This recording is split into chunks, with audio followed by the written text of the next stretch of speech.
Hi, how you What did I doing? put on? Oh, My show glasses on, glasses off. You couldn't tell it was me with those other glasses on. I'm in disguise. Cleverly disguised. For the first 100 days, it was glasses. Second 100 days, different, no glasses. How are we doing? Third 100 days, it's going to be an eye patch and a bandana. But we're surviving, and I think that's the most important part. I will take survival at this point because, you know, this 100 days has passed by slower than most, but probably faster than some ahead of us. Yeah. I mean, we're seeing what we're seeing. Hey, folks, welcome to the breakdown. Yeah, starts now. Starts now. Here we go.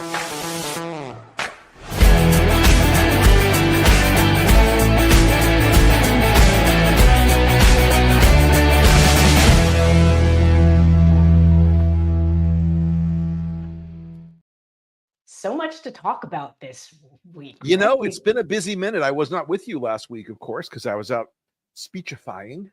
Yeah, but yeah, it's been a full 100 days, and I don't know, the one thing that I found the most striking about the 100 days was the amazing White House reality TV show. Are we enjoying the show? I'm not enjoying the show. It was very much like North Korea. Every single one of those cabinet members, like, yes, sir, you're the tallest, handsomest man in the world. Your farts smell like honeysuckle and unicorn tears. I was actually shocked there was no bowing. Like, I feel that will be implemented somewhere in the next 100, is just straight bowing, curtsying, all of the things. Yeah, I think that's actually like meaningfully possible in the next 100 days. They might just start addressing him as your Highness, your royalty. We look over the forehead. We pull the forelock. Yes, the royal penis is clean, Your Highness. Yes, that is. Oh, it's been a while. It feels like many years. But so Mike Waltz is out. That's big news. Big news. We kind of knew it was coming, but the only person who seems to have not known it was coming was Mike Waltz. Yeah. Even though he was a dead man walking the minute this thing happened. Not because Trump cares about national security, but because it embarrassed him. Yeah. Well, and he didn't want to say publicly that he bowed down to the pressure, but he had a lot of pressure coming on him about somebody had to go for this scandal. And while Pete Hegseth is still sort of the golden boy for Trump because of his magnificent head of hair, Waltz is now joining the ex-White House folks and being given a assignment at the United Nations. Well, and what's funny is I think some people in the administration only heard about it while they were on air giving a press conference, I believe, and heard that Marco Rubio would be replacing him. I think it's funny now, and I wonder if part of the reason he's not anxious to fire people is because he doesn't know who to replace them with, because he's run out of people who are actually willing to work for him. There were a couple of people that I would categorize as social media influencers, not Loomer, but other people like that, who wanted the job. That I was hearing about today from some people inside the national security world who were like, okay, we have a lot of tolerance for, obeying the chain of command and the executive, but after a point, no, you can't have bloggers who believe that the world is flat and that 9/11 was an inside job and that Hillary Clinton secretly runs a giant child cannibal pedophile ring from the basement of a pizza restaurant in Washington, D.C. So, I hear Mike Flynn's looking for work, but that he didn't get the offer. Weird. Yeah. So apparently Mark Rubio is doing double duty. Like, what? How does that even work? Like, look, this whole doubling up, like, they've got the Secretary of the Army also running the Bureau of Alcohol, Tobacco, and Firearms, which, as they say, at least two's a party. But the entire narrowness of Trump's gene pool, this makes like a first cousin wedding in rural Mississippi look like a picture of intellectual diversity with these folks. This is not a safe place to work or to be. This is not a safe environment for political or government leaders to work in, because Trump, just so everybody knows, everybody else still in the administration who thinks that your shit doesn't stink and that you're covered in solid steel because Trump said something nice about you in a cabinet meeting, he betrays everyone. No one survives the curse of everything Trump touches dies. It is Newtonian political physics. It will always catch up. So, look, Rubio taking a temporary gig there, it's better than some insane person getting it. But I do know that one person who was disappointed and really lobbied for it was the Dragon of Budapest, Seb Gorka.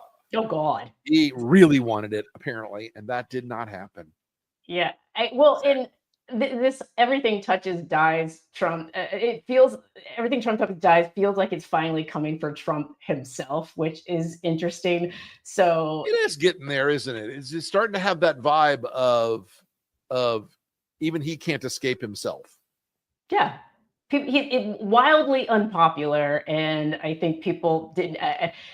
We don't have any shots of this, but I know at the Vatican, nobody wanted to be seen with him. Nobody wanted to do selfies with him. People were dying to get a selfie with Biden, and everyone was like, "Trump, we're just gonna try to just nobody wants that photo." People cheering Zelensky. Like, I mean, for somebody to just die at a funeral, because that's what it felt like was happening. Hey-o. Like it's not 4 weddings and a funeral, it's 2 funerals and a look, he got so beclowned in the last few weeks in every respect that it was really difficult, I think, for people to imagine that the power was leaking out of him. And the power has leaked out of him. The power has drained out of his entire political enterprise right now because he has really screwed up. He screwed up internationally. He screwed up domestically. Nothing about this guy right now says, superpowered Trumpian leader of destiny anymore. There are people who are less afraid today than they were before. Zelensky, when he signed this mineral deal, which won't take effect until Trump is long dead in the ground, it won't matter in the end. Trump realizes he got pranked and clowned by Putin over and over and over again. He realizes that China is winning the trade war. So, this wasn't a great week for Donald Trump. It did not work out like he thought. And look, if you're going to go to the Vatican and be among every other world leader, and you're told that the dress code is a dark suit, don't wear a fucking blue suit. It's tacky. It's tasteless. Not only is it tacky and tasteless, but it just screams toddler. It just screams, look at me, look at me. I don't care if the entire world is trying to, at least in some way, honor the Pope. Right. Look at me. And even when he was talking about, the Catholics love me, I got a lot of the Catholic vote. And it's so many Catholics love me. It's becoming so obvious to even many people in his base that it is always going to be about Trump. It is never going to be about them. Because if you remember during the campaign trail, it was all, they're coming after you and I'm just standing in the way. Right. And so many people got duped into believing that Trump was their guy and he's there for them. And now as they are watching their retirement accounts get drained and he's just talking about, get fewer dolls for Christmas. Like, what is it going to take to peel these folks off? Because I feel like now we need to show no mercy. Like, this is here's the thing. I am in a post-mercy environment in my life. In a lot of ways, in a lot of areas of my life, as I had my subtitle settling all family business. This is an era where we don't have to be worried now about trying to do anthropology on the hardcore MAGA base. There are Republicans and conservatives who are drifting away from Trump, African Americans and Hispanics who Trump won in among men in a lot of these swing states last year. They are drifting back away from him. He's losing the podcast bro demo, the Rogans, the Theo Vaughns, the various pod bros. And you look at this guy, he is now at record low numbers, a 53% disapproval, 41% approval. Y'all, his floor has always been about 40.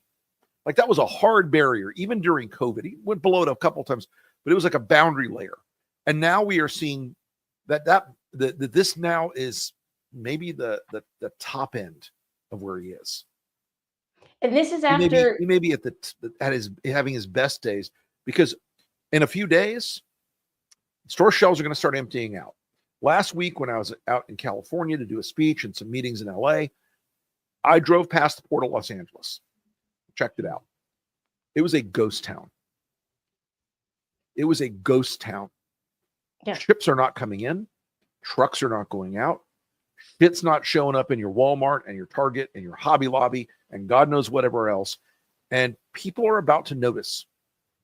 And Trump thinks that people are about to understand that the consequences of this shit are meaningful and imminent. And nobody in Trump's administration has the guts to stand up to him and say, oh, you think 41% is bad? You think that's bad? We've seen some down as low as 36. You think being in the high 30s is bad? We can go lower, Chief. And he will go lower. And I will say this, Maya, there's a real sense that this 100 days has been nothing but chaos, nothing but noise, nothing but breaking down our reputation internationally, breaking our economy, breaking the laws of our country, breaking who we are supposed to be as Americans who follow the Constitution, and breaking who we are as humans who are supposed to treat people with dignity and respect and honor. And so in all these areas, it's like, you shouldn't be shocked by it, but you should know that for Donald Trump, it's having a consequence. It's having a cost. And they're going to keep breaking the law until people push back. They're going to keep breaking the law until people punch the proverbial bully in the proverbial nose. And it's not going to be achieved, as we talked about earlier, by Chuck Schumer sending a strongly worded letter. Yeah, the clip of that is so wild. Let's roll it because it almost feels like parody. Yeah. So we sent him a very strong letter just the other day, asking 8 very strong questions about why this isn't just a pretext. Well, you'll let us know if you get a response to that letter. I do want to say, you said you hope that... I will. I'm switching glasses to, it's a very strong letter. 8 strong... It's a very strongly worded letter. 8 strong questions. Like, what's at the end of the clip when she says something to him like, well, we'll see if you get a response. Like, I think she was biting back pretty hard on that cheek of hers. Like, you could tell, like, she wanted to laugh, and like this idea that we're at the strongly worded letter stage of things is completely wild, and this out of touch with what the Democratic base wants, which is to basically shut everything down at this point. When you have a governor, when you have Governor Pritzker calling for people to get out into the streets and to shut things down, and you even have conservative coming out and saying, look, this is unprecedented times, we need to meet it with unprecedented actions. Yep. And then you have the leader, the Senate minority leader, saying, we're going to write a letter. Like, we're going to write a sternly worded letter. Is it a Dear John letter? I seem to recall after the bombing of civilian targets in Coventry, England, that Winston Churchill ordered a sternly worded letter. Oh, wait, I'm sorry. He ordered the firebombing of Germany. You do not respond to the firebombing of our Constitution with, oh, well, this is outrageous, and I shall have my scribe put down a sternly worded letter to reprimand these rogues and scoundrels. God, he should just quit. He should just fucking quit. And I know I get static. I know some people around Schumer who I am friendly with over the years now, and they're always like, "Oh, come on, he's doing everything." No, he's not.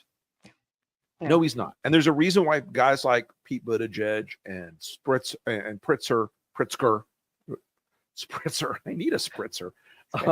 And Pritzker are getting a response, It's because people, as our old friend here at Lincoln, Evelyn Quartz, on our Substack today, they're tired of just like the minimal performance. They want to see things that lead to action. Well, the reality that people are actually living is not matching up with what Chuck Schumer is giving. So you have families, ICE is raiding people's homes who without warrants and looking for the wrong people. Right. They had kids, they had teenagers out in the cold in their underwear while they're turning over their home, like ransacking their home, basically, as this family is saying, we're U.S. citizens. So, and who took their cash life savings. Let me say this, Maya. I am a guy who believes in the Constitution, and I believe in the rule of law. And I missed the part in the American system where no-knock raids on low-threat civilian targets, without doing proper verification, without getting a warrant, without going through the courts, without doing the research on who you're targeting, were the part of a law enforcement situation, a law enforcement system that Americans should respect and abide by. Because if the idea is that the police can kick down any door on a rabbit hunt for illegal immigrants, they're going to eventually kick down a door and they're not going to come back out. There are people in this country who do not believe that when your door gets kicked down in the middle of the night, no matter what people say they are, Trump is putting police officers in danger for doing this. And there are some cops and some Department of Homeland Security folks who think they are above the law right now and are having fun doing this. Mm-hmm. They should watch themselves very carefully because, by the way, you guys, that I'm just following orders bullshit has never worked out in history. Not once. And part of the reason a lot of this is happening is because there's being rounded up. Go. I'm sorry. No, I'm going to say part of the reason this is happening is because there's so much pressure on a lot of these ICE officers to meet these quotas. And so the numbers have been down because they weren't able to apprehend as many people at the border because there's not as many people trying to cross at the border. And so they're going after families, people who obviously aren't criminals, but they're not even doing their due diligence, because if they were able to have dozens of people raiding this home and they didn't have even 2 or 3 people observing the home beforehand, right, even make sure that the people that they were looking for were living in this home, that means that they're just, it's like the end of the month when you know that you shouldn't speed because they're trying to hit those quotas. Well, right now it's basically like you shouldn't be brown in America because someone's trying to hit a quota. And so that's the reality that a lot of people are living. And that is why those numbers are dropping. If you can pull up those numbers really quickly, the approval ratings, mm-hmm, you can see with Hispanic Americans, those numbers have dropped significantly. People who supported him, it went from 46. Right. These were people who supported Trump, guys. These are Trump voters in the 2024 election. From 46 to 32, because they're seeing the reality. And as you said before, Rick, they shouldn't be shocked. Like, people are shocked. No. They shouldn't be shocked because Project 2025 made it very clear what mm-hmm. they were intending to do. And so this idea that Trump was able to distance himself from something that was so very clearly aligned with his policies, clearly aligned with his worldview, nobody should be shocked at all. And I think now he's unpopular because Project 2025 was wildly unpopular. And people thought, he wouldn't do that. Well, now that he actually is doing that and people are seeing it, and having that those moments of regret, but elections have consequences, and there's no do-over. We're not Europe where we can just have a recall election on. Because I bet you, sadly, no. I'm regretting we have certain constitutional defects in that regard. Yeah, amendments, please. Can we have a do-over? Look, I think today, you know, we are in a tipping point of lawlessness by a lot of federal agencies where they've been ordered not to do these things. They've been told repeatedly not to do these things, and they continue to insist on doing all these things. This is a very bad spot for a country to be in when its police begin to believe that they are lawless, when its police begin to believe that they are unrestricted and that the dear leader will pardon them if they do something bad or they kill somebody or they commit a crime or they violate someone's rights. And look, while they may be right in that in some capacity with Trump, they are also going to face civil charges. by some of these people that they've been abusing. They're going to face exposure after Trump is out of office for some of the things they're doing. None of this works out in the long haul for these people. None of this is like a sustainable model by which you should govern your professional life if you're a law enforcement officer doing this. And again, I have to argue that Trump is putting their lives in danger by insisting on these raids, by insisting on this unconstitutional and illegal overreach. And DOJ saying that ICE agents can enter a home without a warrant. It is one of the most fundamental and earliest enumerated rights, folks. It is a very, very clear right that you have to be safe in your home from illegal search and seizure. Skipping the warrant, there are a tiny number of cases in which no-knock warrants are issued. There's an even tinier number in which you're not required to get a warrant at all. There's some imminent danger to the lives of hostages and law enforcement officers, but these aren't that at all. These are families.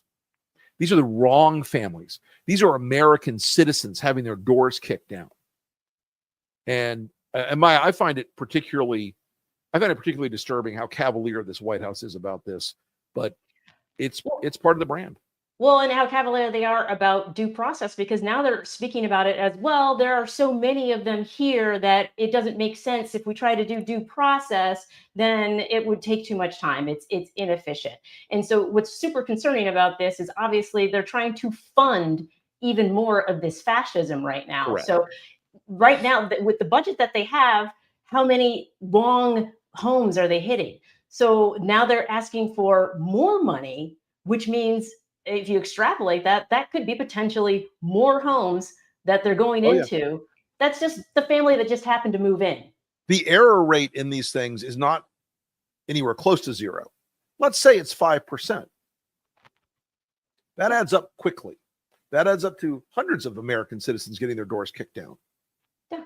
That adds up to thousands very quickly. They're not going to stop this security theater because it's what their base loves, but it is both illegal and unconstitutional, and the people doing the door kicking are the ones who are going to eventually face the legal consequences of it. Yeah, and this idea, we talk about this all the time. They're following orders. As you pointed out earlier, like historically speaking, a bad strategy. Yeah, and I like what Stuart Stevens, guys, what he said about his dad.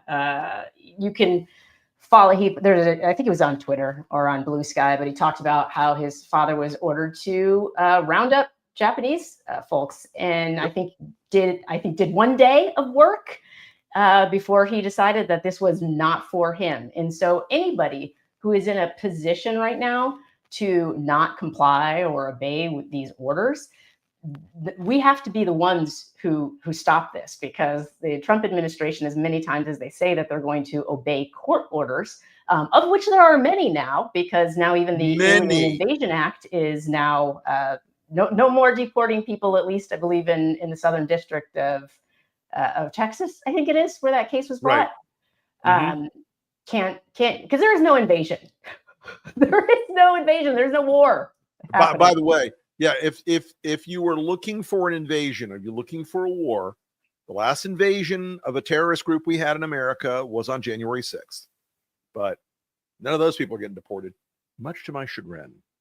Yeah. People are out living their best lives and getting arrested every other week, I believe, for something else. But that is, but so 100 days, 141 executive orders, Rick, 141. This is that plan that we were told, that the media told us, oh no, Trump says part of 2025's hundreds of executive orders. That's not his plan. He said no. He said no way. The New York Times had a headline they should regret for the rest of eternity about Trump disavows and distances from Project 2025. This is all P2025 rolling out every day. And these executive orders have been a legal and constitutional disaster for the country. And a lot of them have started to have, social and economic and political consequences that of course, these geniuses never foresaw. Or maybe they did, but they thought that they would get away with it, or that people would not push back. And I think what's probably shocking to them is that so many people are actually standing up for people that they continue to demean, because everybody understands that it's about the underlying issues of Right. due process. And so they keep trying to spin it, and the people keep going, no, you're not going to spin this. We know that this is about the constitutional rights for everyone. We're not as dumb as apparently you think we are, that we elected you into office. And so that to me is what gives me hope right now. Is I'm not feeling nearly as exhausted as I expected to be at this point. I'm annoyed. I'm exasperated. And they've already stripped away so many rights, or at least attempted to, that I'm asking myself, what more could they do? Because so far, they've basically come out and, they're taking exhibits out of the Smithsonian. They're getting rid of DEI. They're attacking colleges. They're starting to run out of cards to play that can shock us. At some point, it's going to be like they're going to go after people who didn't win their races for Republican county chairman and purge them from the. They really are sort of grinding down. I mean, the clownishness of some of it doesn't mean it's not cruel and stupid, but a lot of it is clownish. A lot of it is signaling to their base and trying to feed their own minions a delicious helping of agit porn, and the embarrassment of it is all stuff, folks. And I want to remind everybody, when we retake power, and we will, it will be the Gulf of Mexico again. We will replace the artifacts in the Pentagon, the paintings, the statues, the historical exhibits that showed that that African Americans and women and Asian Americans and Hispanic Americans served boldly and bravely in combat for this country from the very beginning. We will have the restoration of the African American History Museum, which is another it's a ham-handed obscenity, but these things will be restored. If we hold the line and if we keep fighting. And this 100 days is meant to shock and awe. And, Maya, I'm glad you're feeling irritated and not anxious in the same way that you might have expected, because I think a lot of Americans are like us. It's like, okay, you punched us in the nose on November 5th. And we all got back off the carpet and we said, you're still going to be a fuck up, Donald. And he's still a fuck up. And he's hurting the country now, economically and socially and legally and every other way. And people are coming out in the streets. They're not screwing around. They're coming out in the streets. They're swinging back, and they're looking at this 100 days as a really shameful moment. Let's roll that. We did a 100-day ad for Lincoln. Let's roll that piece.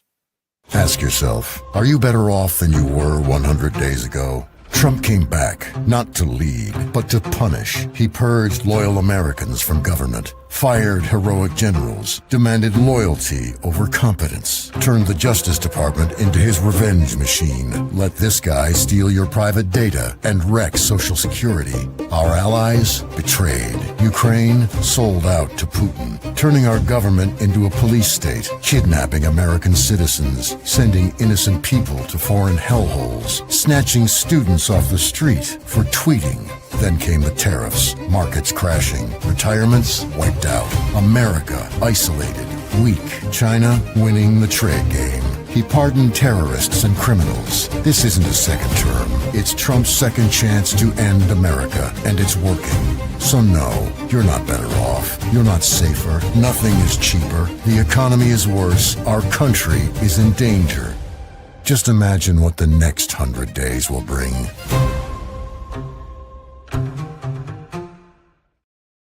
All of this is true, which is why Trump is desperately trying to gaslight the American people in every single interview that he has. The greatest 100 days ever. No one's ever had 100 days like my first 100 days. And that 100 days, all the experts are saying the world is perfect. Eggs are free. They're giving them out by the billion. And they had so many eggs. are shouting my name in the streets like Kim Jong-un. I'm very, very jealous of him, but it's been the perfect 100 days. I know, folks, after 5 fucking years, you're like, Wilson, can you do a fucking Trump imitation or not? And no, I can't. I suck at it. And yet I persist. As you should, Rick. I enjoy it personally. It's an acquired taste. I can be your audience of one for that. So it's totally fine. But this idea that the international community is not laughing at him is, to me, so very funny, because it's like he's in his own little bubble that's starting to shrink. So before, he had all of these people in his circle who could live in this reality and live comfortably in this reality. But as there's so much international pushback, the bubble gets smaller and smaller, and nobody wants to be in that bubble with him. And so I think we're going to see more and more people from his administration start to kind of distance themselves bit by bit, because he's clearly losing in courts. The courts are standing up to him. I don't think they thought that. They did not think that that Republican appointed justices were going to put a stop to some of these crazy ideas. And I think that piece of it is so important. And I don't think we talk about it enough, but like, there are true conservatives out there who are saying no to this agenda, and that is emboldening other conservatives. And so I think this is a very critical time. It's like we look at their 100 days and go, well, okay, cool. Democracy might be down at the half, but we are still fighting, and we're still swinging. We're still swinging. And I'd love to see what else they got, because right now, the crazier they get, the more they're going to push away those independents, the more they're going to push away true conservatives. So if you look at those numbers, the worst drop-offs with Trump in all the polling are among independent voters. The biggest swings against him are with independent voters. And it's because he's doing this executive order game and nobody likes it. Elon, nobody likes it. The GDP is dropped in Q1 before the tariffs even hit. And now it's going to drop in Q2 like an elevator headed down south. And the trade war stuff, Trump saying, well, maybe you'll get $1 instead of 30 for your children this Christmas. This is a guy who's had every meal in his life delivered to him by a waiter or a servant. This is not a guy who gets it. And that's one of those weird things I think people will remember. Like Trump he's not affected by the same tariff war that the mom who's going to go to Walmart this summer to try to buy back to school clothes for her kids. Right. Or the dad who goes to Target to grab something. I'm glad that you brought up moms, because that they're going to experience. Sorry, Rick. It's no. I'm glad you brought up moms, because he talks about it as if there are things that people want that they can't afford, as opposed to things that people need that they won't be able to afford. Right. And so I'm thinking about all of the things that one needs to provide for a baby when a baby is born, whether it be a car seat, a stroller, formula, all of these different things. There are so many products that get made overseas that people buy to be able to enable the healthy development of their children. And this pro-family guy is just making it about dolls. Like, it is definitely not. It is definitely not without consequence to a lot of people who are middle American Trump voters. They're going to experience this, and that's the reason why the White House had such a hissy fit reaction the other day when Amazon floated that they were going to put a tariff price on their pricing in their online. And the White House lost its shit, and Trump personally called Jeff Bezos and all this stuff, and somebody asked Trump in an interview, like, is this what they signed up for? And he goes, yes, this is what they signed up for. I believe America begs to differ. Yeah, we have that clip. Let's roll that. And look, right now, and I told you before, they're having tremendous difficulty because their factories are not doing business. They made $1 trillion with Biden, $1 trillion, even $1.1 trillion with Biden selling us stuff. Much of it we don't need. Somebody said, the shelves are going to be open. Well, maybe the children will have $2 instead of $30, and maybe the $2 will cost a couple of bucks more than they would normally. But we're not talking about something that we have to go out of our way. They have ships that are loaded up with stuff. out there. People are worried, even some people who voted for you saying, I didn't sign up for this. So how do you answer those concerns? Well, they did sign up for it, actually, and this is what I campaigned on. I think this is an opportunity for some really good conversations with your friends and family who might have voted for Trump and had tried to say all along that, oh, he's going to be really good for the economy. I think it's important. Oh, yeah. The whole Donald Trump's good for the economy thing is one that I just find chef's kiss. Yeah. But I think it's the time now to gently drop those clips to those friends and family in the group chat and just say, hey, like, what are you? And don't do it in like the ha, look at this. It's more like the, oh my God, did you see this? Wow, exactly. Like, oh my goodness, did you see what Trump said in this interview? Did he really? Oh my goodness. Can you believe he wants you to? I'm shocked, I tell you. Can you believe he thinks this is good for your family? That he wants you to have less money to spend? This, and nobody's talking about the horizon anymore for when things are supposed to get better.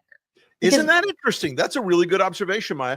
They haven't been like, this will all be wrapped up. These 200 deals will be done in 90 days. There aren't any deals. The Chinese have said outright, we're not talking to Trump. Nope. Sorry, pass. Other countries are like, what are you talking about? We haven't heard from him. Because why commit an unforced error, right? Like the guy's flailing, like they got America on their heels, right? And so, obviously Canada, they're doing great, and they elected. And folks, by the way, our biggest trade partners in order: Canada, Mexico, China. Canada and Mexico are now making deals with China. Oops. What are you going to do? You tell Canada you want to invade them and make them a state. You want to take them over, and you want to put gigantic tariffs on them. So they're going to go out into the world and make deals. You know why? Vancouver. That's why. Because they've got a big deep water port. It's an extra day and a half from LA. It's an extra 8 hours from Seattle. So why would they not? You don't understand Donald Trump, folks. If you don't understand that he doesn't understand the economy at all, nothing about the global economy, nothing about the supply chain, nothing about international trade, nothing about manufacturing, allow me to wake you up. He is an absolute drooling economic moron at the highest conceivable level.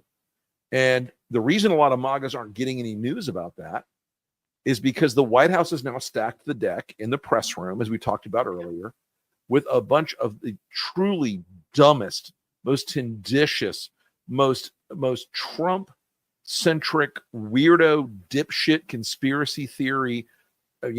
I would rather listen to the guy who's drinking Sterno behind the bus station than read the reporting these people are putting out, because every bit of it, from these weirdos like Tim Pool, who took hundreds of thousands of dollars of Russian money for propaganda, and Gateway Pundit. I mean, I can't wait for her to call on Cat Turd at some point. Well, like the thing is, Tim Pool in the White House press pool is so funny to me because he looks like somebody who snuck in there. Like he looks like if you just pan the camera to him and you zoom in, it's like, wait, how did he get in here? Like, what is going on? We have that picture of Tim Pool. Yeah, let's see the video. Many of the news organizations that are represented in this room have marched in lockstep on false narratives, such as the Very Fine People hoax, the Covington smear, and now what's being called the Maryland Man hoax, where an MS-13 gang member adjudicated by 2 different judges, I believe, is just simply being referred to as a Maryland Man over and over again. Now, in an effort from the White House to expand access to new companies, you've created this new media seat. So I'm wondering if you can comment on, following this expansion, you've had numerous outlets disparage the companies that you've had sit here, as well as the reporters. I'm wondering if you could comment on the unprofessional behavior, as well as elaborate if there's any plans to expand access to new companies. Sure. Well, we certainly welcome diverse viewpoints in this room, which is one. Okay. He looks like an undercover cop in a mid-sized Midwestern city doing like a cigarette smuggling ring. It's 21 Jump Street is basically what is that. Like, but is he wearing a hoodie blazer Like, is that what that is? I don't know where he gets that sort of thing, but I will say this as a bald dude, reaching out to you, Tim, just pull the hat off. You're a bald dude. Just live with it, bro. Yeah, don't hatfish Shave it people. down. No You'll hatfish. be much happier. It was interesting though. This weekend, Renee and I went to DC we didn't go to the White House Correspondents' Dinner this year, but we did go to DC for a bunch of parties. And there was a very interesting vibe. Oh, look at that. Look at those kids. Look at those kids. See, I clean up. She cleans up instantaneously. But we talked to a lot of people in journalism, in mainstream journalism, who are, they get the vibe at this White House. They don't want to hear the truth. These people don't want to hear anything about anything. They want people who are going to repeat their talking points. They want people who are going to, Carolyn Levitt is going to have a room full of stenographers, which is what they're after.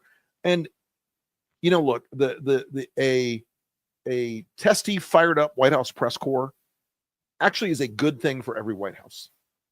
That should always have a confrontational press corps. And I will say this, there were times during the early Obama years where the press corps was very much like, he's so wonderful, he's a celebrity, he's changed the world. It was not good for him. There were times right after 9/11 that people were like, Bush can do no wrong, he's going to lead us out of this terrible crisis. It was not good for him. The White House should always be tested every day. What Carolyn Levitt is doing right now is building a group of people in the White House who will never test her, who will never push back. And so it's becoming less and less useful for the American people, and frankly to our advantage. It's frankly to our advantage that they're only feeding the cuttlefish paste. It's a South Park joke. If y'all don't get it, look it up. They're feeding the cuttlefish paste or the vanilla paste to the MAGA audience only. And the rest of America is like seeing the facts. They're seeing the random arrests. One of our producers said, Rick, please.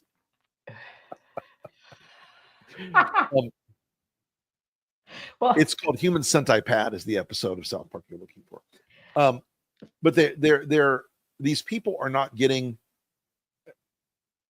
these people outside the MAGA bubble are not getting their news from the White House anymore. They're getting their news from the fact that the prices have gone up. They're getting their news from the fact that people are being arrested. Their neighbors are having their doors kicked in. That the president is lawless. That his sons are running a giant set of grifts and cons and scams and the most amazing corruption we've ever witnessed in Washington, including the Teapot Dome scandal, including Jack Abramoff, including Credit Mobilier back in the 1860s or 1870s. There's never been a bigger financial scandal in DC than Donald Trump's Bitcoin fraud. And Americans are like freaked out. They're losing their savings. They're losing their investments. They're losing their retirements. And Trump is raking in billions in Bitcoin fraud. His son, Uday, is doing a deal with Qatar to open a giant resort over there. The other one, Kusei, Don Jr., just started something called the Executive Branch, which is a special club in DC that if you pay Don Jr. $500,000, you can get meetings with Daddy. So, I just want to say, I don't ever want to hear a goddamn thing about Hunter Biden ever again. I think you bring up a really good point, Rick, about the fact that this is all playing into our hands in the sense that anybody who's paying attention right now is going, oh, okay, I see what this administration is all about. And it only took 100 days to be able to see that. And they are starting to lose the influencers that helped put them in office. And so when you start to hear Joe Rogan questioning this issue of due process that the administration is just okay with tossing out, that should be like I'm not going to call it a canary in the coal mine for them, but people listen to Joe Rogan. And so when you want to start picking off people from the Republican Party, there's that cognitive dissonance. That's all you need is the David Portnoys of the world and for Joe Rogan to question what the administration is doing. And so I think this is a really, really good opportunity for anybody in a pro-democracy coalition to start pecking away there and expanding and having those conversations. I think people are starting to see the light. It's feeling very. I think so too. And on the economy, it's things like Trump can say the price of eggs is down 497%, but that's not what people are paying in the store. Exactly. And it's not what people are experiencing at the I don't know if you've heard this word, this word groceries. It's a word Trump really made famous. Yeah, he's very confused You're not by paying it. less for the groceries. I just realized he doesn't eat. The reason why he doesn't really know about groceries is because he thinks food only comes in like Big Mac form. Like to him, food just comes already prepared. If you did put Trump if you did put Trump in a grocery store, he would say, "Where is the Filet-O-Fish aisle?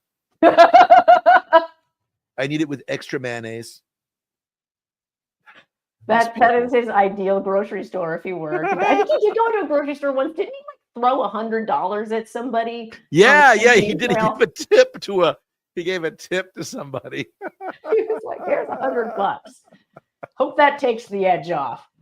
You know, he's guys. I have to laugh because I honestly do. I do feel like we're at a point where people are done with the bullshit. And and so I think that is a good thing. And so yes, and I think people, now that we're coming so close, you know, we keep talking about hitting rock bottom. I think people are coming so close to tasting rock bottom, to seeing what it's like to lose a democracy. No one will ever take democracy for granted again after this. Like we come out of this, when we come out of this, scathed, very scathed, not unscathed.